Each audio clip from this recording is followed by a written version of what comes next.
When my half-sister told me I was too useless to deserve even a penny of our father's inheritance, I stood there frozen like a statue carved from shame.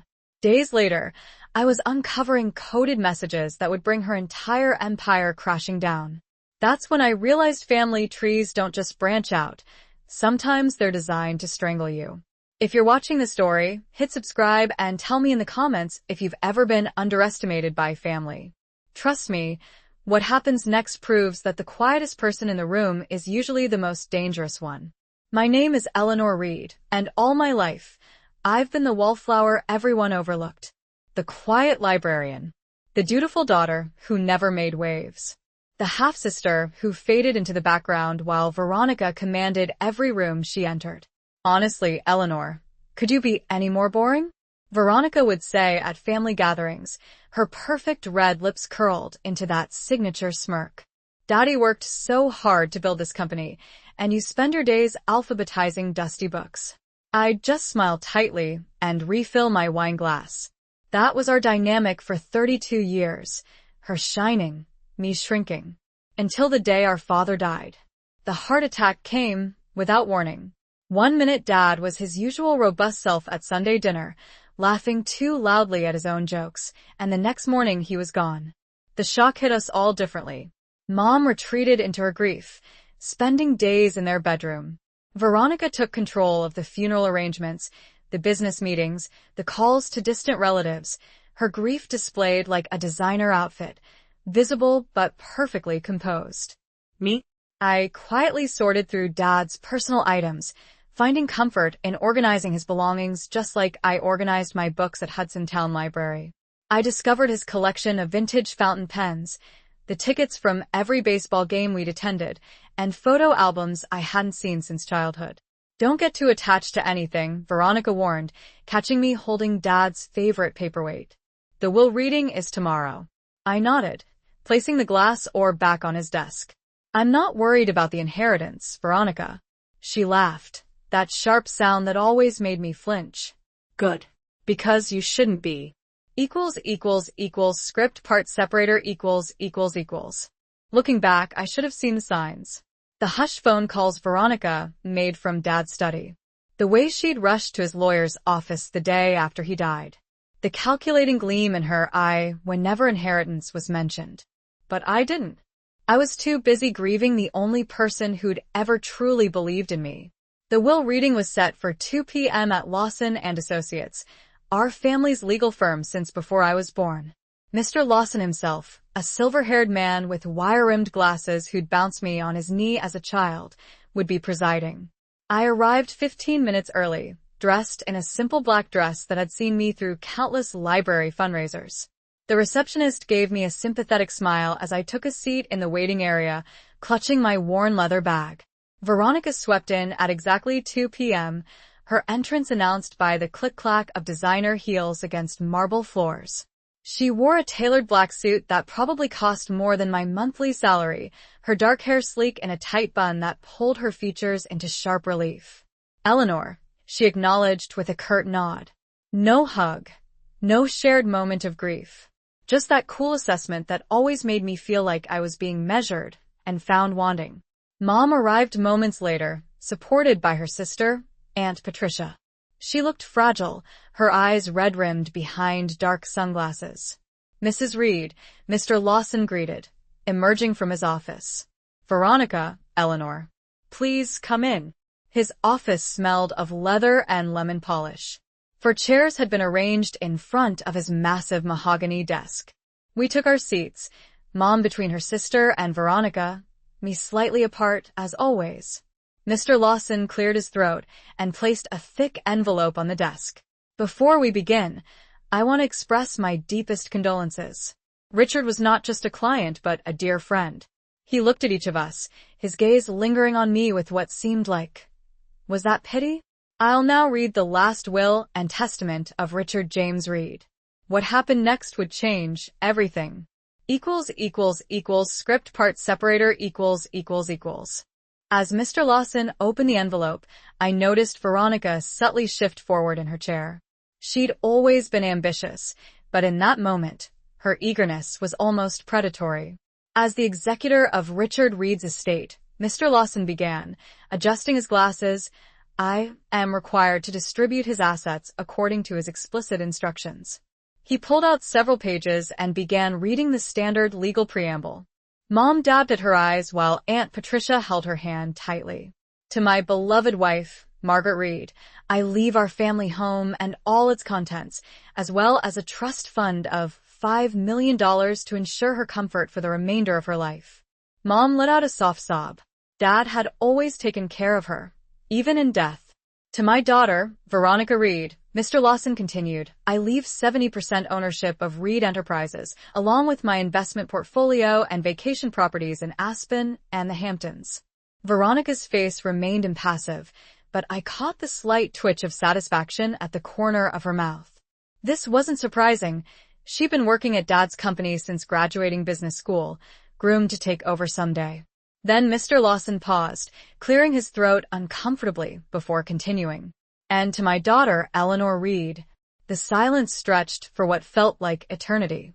I braced myself, expecting perhaps a small percentage of the company or maybe Dad's book collection. I leave my blessing and sincere hope for her continued fulfillment in her chosen path. That was it. Nothing else. The room went still. Mom looked confused, glancing between me and Mr. Lawson. Even Aunt Patricia seemed shocked. There must be some mistake, Mom whispered. Mr. Lawson shook his head slightly. I'm afraid not, Margaret. These are Richard's exact instructions.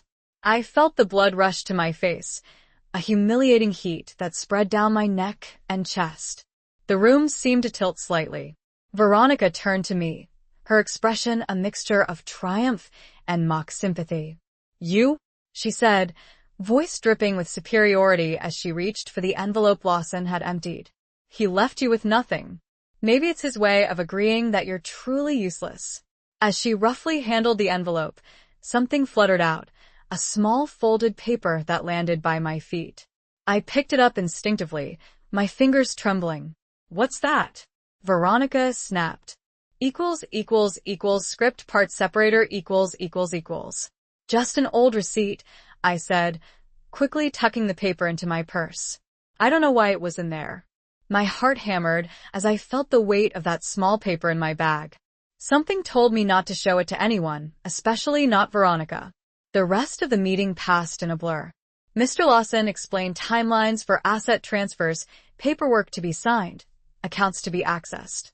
I sat silent and numb, like a ghost at my own funeral. When it was finally over, Veronica swept out with Mom and Aunt Patricia, promising to handle everything. I lingered, pretending to gather my things. Eleanor, Mr. Lawson said softly when we were alone, your father loved you very much. I looked up, unable to mask my hurt. Then why did he leave me with nothing? His expression was unreadable. Not all inheritances come in the form of money or property. With that cryptic statement, he turned back to his papers, dismissing me as effectively as my father's will had. I walked out of that office feeling invisible. The receptionist didn't even look up as I passed. Outside, I saw Veronica helping Mom into her car, their heads bent together in conversation. I couldn't face them. Not now. Instead, I walked 6 blocks to a small coffee shop and ordered a cup of tea I couldn't afford to waste money on. With shaking hands, I finally pulled out the paper that had fallen from my father's will envelope. It wasn't a receipt. It was a note, written in my father's distinctive handwriting. But instead of words, it contained what looked like a string of numbers and letters. 11-15-9-14-7-1-18-1-7-5 February 15th, 24-3-15-4-5-19-5-12-6. What was this? Some kind of code? I stared at it, my librarian's mind already working to decipher the pattern. Numbers substituting for letters? A reference to something? My phone buzzed with a text from Veronica. Family dinner tonight. Lawyer says we need to discuss transition plans. Don't be late, for once in your life. I looked back at the mysterious sequence. Whatever this was, my father had hidden it in his will, for a reason. And something told me Veronica wouldn't want me to find out why. Script part separator I rushed home to my small apartment above Mrs. Garcia's flower shop, my mind racing. The code consumed me. After 3 cups of tea and countless failed attempts, it hit me. The simplest code in the world. Numbers representing letters. 1 equals A, 2 equals B, and so on. Main garage box code self. My father's storage unit. He kept a large garage unit on the edge of town where he stored everything from vintage car parts to family mementos. The self must refer to my name. The access code was my birthday. I grabbed my keys and drove there immediately, heart hammering against my ribs. The facility was deserted when I arrived. I punched in my birthday at unit number 14, holding my breath as the padlock clicked open. Inside, stacks of boxes lined metal shelving units, but one caught my eye immediately, a fireproof lockbox with Eleanor taped across it. My hands trembled as I opened it. Inside was a leather portfolio and a sealed envelope with "Read First" written on it. I tore it open. My dearest Eleanor, if you're reading this, I'm gone, and you've solved my little puzzle. Smart girl. You always were. What I'm about to tell you will shock you, but I needed to ensure this information reached only you. The official will you heard today is a charade designed to make Veronica believe she's won. 3 months ago, I discovered financial irregularities in Reed Enterprises books. Someone had been siphoning millions into offshore accounts for years. That someone is Veronica, working with partners I haven't fully identified. The portfolio contains all my evidence, account numbers, transaction records, forensic accounting reports. I've already filed amended company ownership documents with my private attorney, Martin Wells. Call him immediately. I didn't leave you nothing, Eleanor. I left you everything, just not where Veronica could find it and destroy it. You were never useless. You were the only one I could trust. Love, Dad. I sat on the cold concrete floor, stunned. The quiet sister. The overlooked daughter. I was Dad's secret weapon. My phone buzzed again. Veronica, where are you? Dinner in 30. Don't make me come find you. I looked down at the damning evidence in my lap and felt something new and dangerous unfurl inside me. Game on, sister. Script part separator I arrived at our family home 40 minutes late, the portfolio hidden safely in my apartment. Veronica stood in the foyer, arms crossed tightly over her designer blouse. Nice of you to finally join us, she snapped. Sorry, I murmured, falling into my usual meek role. Lost track of time. Mom was in the dining room with Mr. Lawson, who'd apparently been invited to this family dinner. The spread was elaborate, catering from Le Bistro, Dad's favorite restaurant. We were discussing the company transition, Veronica said, taking her seat at Dad's end of the table. I've called an emergency board meeting for Friday. Mr. Lawson nodded. We need to announce the leadership change quickly to stabilize investor confidence. I nibbled at my salmon, studying him. Was he part of Veronica's scheme? Or just another victim of her manipulation? Eleanor, Mom said softly, are you okay with all this? Your father's decision. Before I could answer, Veronica cut in. What's there to be okay with? Dad left her exactly what she deserved. Nothing. She contributes nothing, risks nothing, understands nothing about business. Actually, I said, setting down my fork, I've been thinking about getting more involved. The table fell silent. Veronica's fork clattered against her plate. Involved? She laughed. In what, exactly? The company. Dad's legacy. I held her gaze. Our family business. Mr. Lawson shifted uncomfortably. Eleanor, the will was quite clear about ownership. Was it? I tilted my head. Because I've been doing some reading about corporate governance. Interesting stuff. Veronica's eyes narrowed dangerously. Eleanor, you've spent your life hiding among dusty books. Don't embarrass yourself by suddenly pretending to understand the real world. Maybe I'm tired of hiding, I said quietly. She leaned forward. Listen to me. Tomorrow, I'm meeting with our offshore investors. By next week, I'll be restructuring the entire executive team. Your little library job and quiet life? I could destroy them with one phone call if you don't back off whatever this is. Veronica. Mom gasped. But I just smiled. Is that a threat? It's a reality check. Stay in your lane, Eleanor. You're out of your depth. If she only knew how deep the waters really were. Script part separator equals. As the tense dinner concluded, I excused myself with a calm I didn't feel. Behind my placid expression, my mind raced with next steps. First thing the following morning, I called Martin Wells, the attorney Dad mentioned in his letter. His secretary initially tried to block me, but when I mentioned Richard Reed's private instructions, I was connected immediately. Eleanor Reed, a gravelly voice answered. I've been expecting your call. You have? Your father said you'd find your way to me. Smart man, your father. We arranged to meet at a coffee shop across town, neutral territory away from prying eyes. Martin Wells turned out to be a weathered man in his 60s with shrewd eyes that missed nothing. 3 weeks before your father died, he explained, sliding a folder toward me. He executed these documents. They establish a trust in your name that actually holds controlling interest in Reed Enterprises. I gasped. But the will was a decoy. Your father suspected someone was monitoring his legal moves. His eyes met mine. The official will gives Veronica surface-level control, but these papers, he tapped the folder, give you the real power. Why would Dad do this? He discovered unusual financial transactions. Large sums moving through shell companies. When he quietly investigated, digital evidence kept disappearing. He needed someone he could trust who wasn't on anyone's radar. Me, I whispered. The useless daughter. Martin smiled grimly. The daughter no one would suspect. As I left with the documents safely tucked away, my phone rang. Veronica. The board wants to meet you before Friday's announcement, she said without preamble. Some formality about family unity. Tomorrow, 10 a.m. I'll be there, I replied. And Eleanor?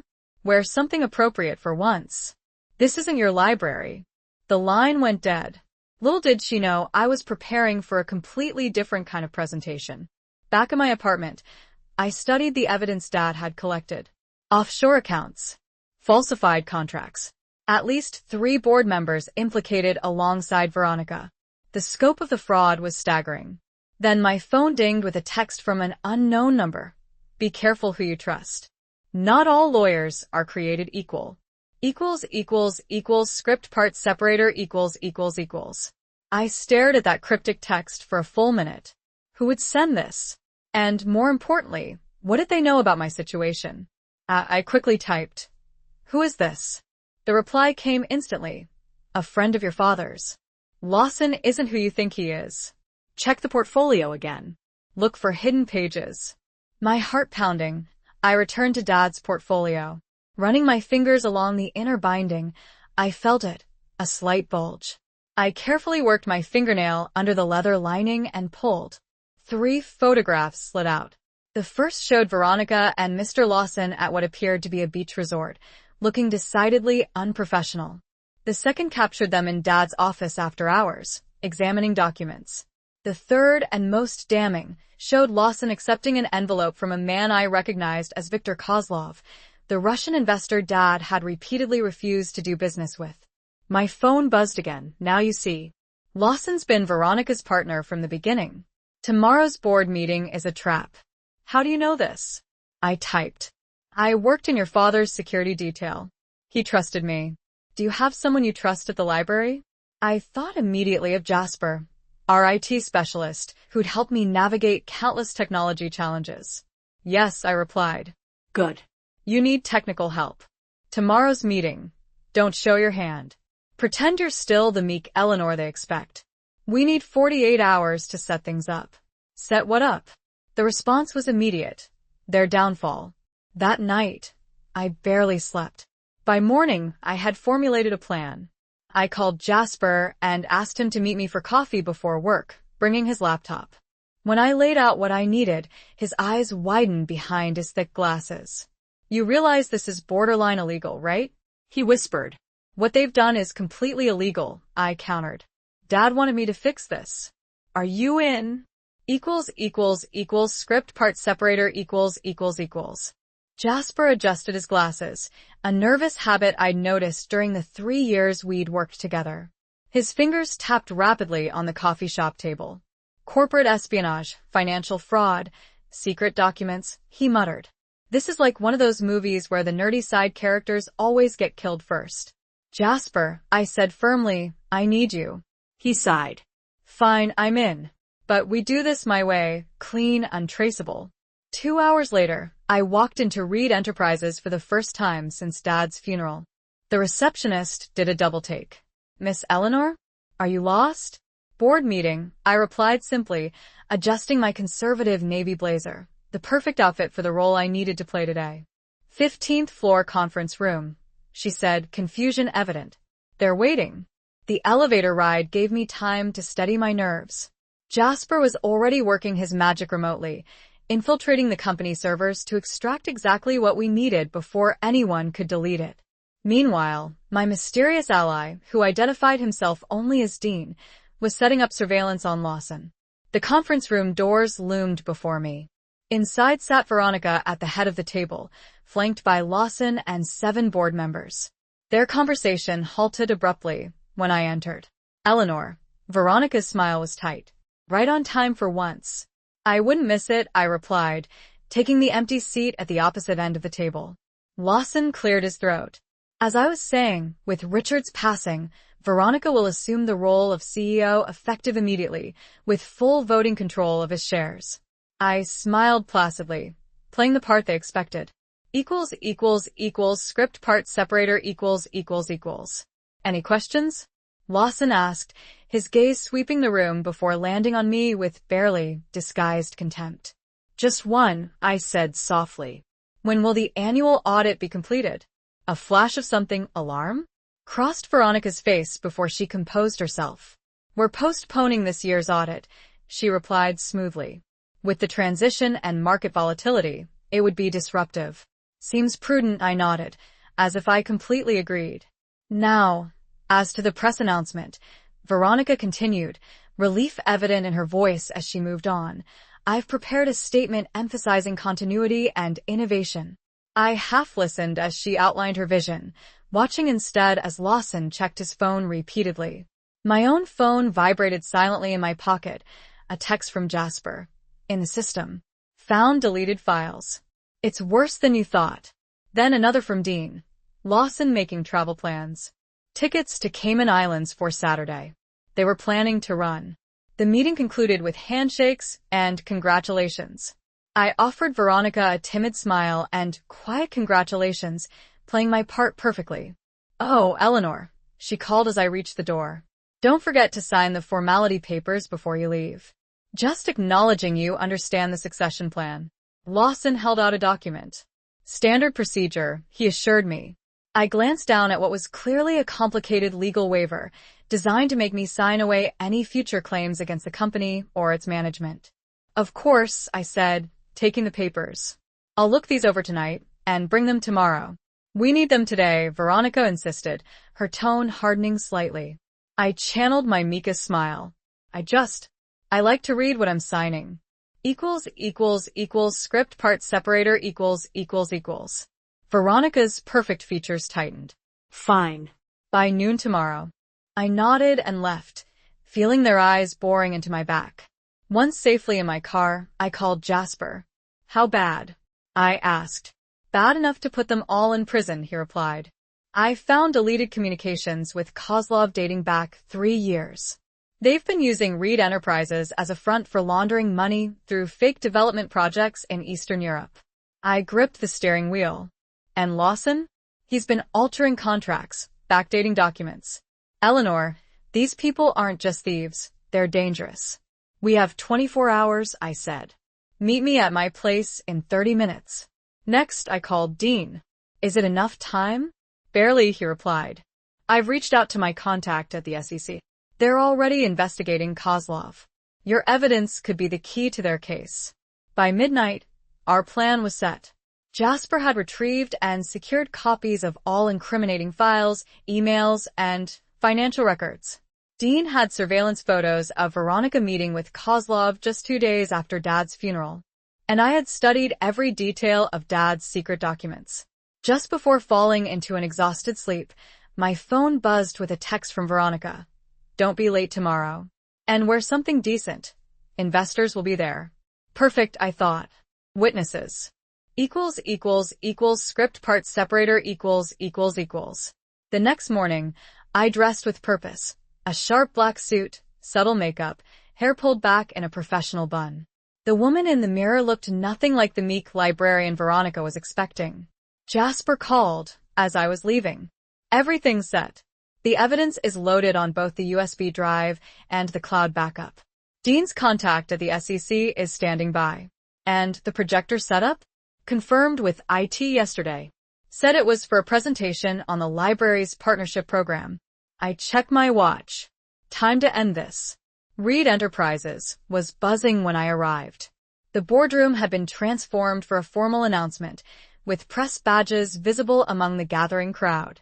Veronica stood at the center, resplendent in a designer suit, charming investors with practiced ease. She froze momentarily when she saw me, then quickly recovered. Eleanor, perfect timing. The papers? I patted my briefcase. Right here. Wonderful. We'll sign after the announcement. She turned to address the crowd. Ladies and gentlemen, if you'll take your seats. As everyone settled, Lawson approached me, voice low. This is quite the turnout for your sister's coronation. Might be overwhelming for someone like you. I smiled. Oh, I think I can handle it. The lights dimmed as Veronica took the podium. Thank you all for coming today. As we enter this new chapter of Reed Enterprises. While all eyes were on her, I quietly connected my USB drive to the presentation system and sent Jasper a text. Now. My father built this company on principles of integrity and innovation. The screen behind Veronica suddenly flickered, cutting off her carefully crafted slide presentation. What the? She turned, confusion transforming to horror as the screen displayed the first damning email exchange between her and Kozlov. Script part separator . The room fell silent as more evidence appeared on the screen. Bank transactions, offshore accounts, forged signatures. What is this? Demanded one of the board members. I stood up, my voice surprisingly steady. This is what my father discovered before he died. Evidence of systematic fraud orchestrated by Veronica Reed and her accomplice, Alan Lawson. This is absurd. Veronica sputtered, lunging toward the projector. Shut this off immediately. Security guards looked confused, unsure whose orders to follow. I wouldn't touch that if I were you, I warned. The SEC has already received copies of everything you're seeing. On cue, two men in suits stepped forward from the back of the room, flashing federal identification. Ms. Reed, Mr. Lawson, we have some questions regarding these materials. Lawson went pale. This is all a misunderstanding. Is it? I opened my briefcase, removing the portfolio. My father didn't leave me nothing in his will. He left me the truth and controlling interest in Reed Enterprises through a private trust established 3 weeks before his death. Gasps rippled through the room as I handed copies of the trust documents to the board members. Veronica's perfectly composed facade crumbled. You? She hissed. This is impossible. You're nothing. You've always been nothing. That's what you needed to believe. I replied calmly. Dad knew exactly what you were doing. He just needed someone you'd underestimate to expose you. Lawson suddenly clutched his chest, staggering dramatically. My heart. I need my medication. Interesting timing, remarked one of the SEC agents dryly. Your heart condition won't stop us from continuing this investigation. Veronica made one last desperate play. These documents could easily be forged. Eleanor has always been jealous of me, of my relationship with our father. Actually, came a familiar voice from the doorway. I can verify their authenticity. Martin Wells walked in, carrying his own file folder. I authenticated these documents myself when Richard Reed created them. He suspected someone was monitoring his regular attorney, which is why he came to me. The SEC agents moved swiftly, one addressing the stunned room. We'll need statements from everyone. Please remain seated. Veronica lunged at me suddenly, her perfectly manicured nails aiming for my face. "You ruined everything." Security intercepted her, restraining her as she thrashed and screamed obscenities. The mask had fully slipped, revealing the desperate criminal beneath.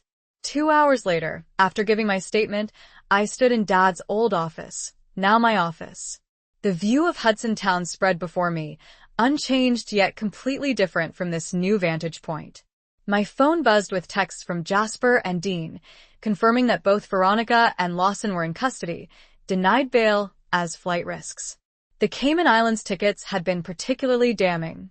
A knock at the door interrupted my thoughts. Mom stood there, her eyes red from crying. "All this time," she whispered. I had no idea. I crossed the room and embraced her. "Dad protected us, both the only way he could." She pulled back, studying my face. "He always said you were stronger than anyone knew, including yourself." That night, I returned to my apartment above the flower shop one last time. I would be moving to the family home with Mom soon, but I needed this moment of quiet reflection.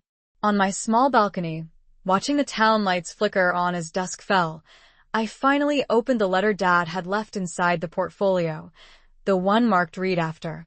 "My Eleanor, by now, you've done what I couldn't, brought the truth to light. I'm sorry for the burden I placed on you, and sorrier still that I won't be there to see the woman you've become. Remember this. You were never the daughter I overlooked. You were the one I watched most closely, saw most clearly. Your sister mistook your quietness for weakness. I recognized it as strength. The company is yours now. Lead it with the same careful thought and quiet determination you've always shown. And Eleanor, you were never useless. You were my secret weapon all along. All my love, Dad." I folded the letter, tears streaming down my face, not from sadness, but from a profound sense of vindication and purpose. The quiet ones see everything, and sometimes they're the ones you should fear most.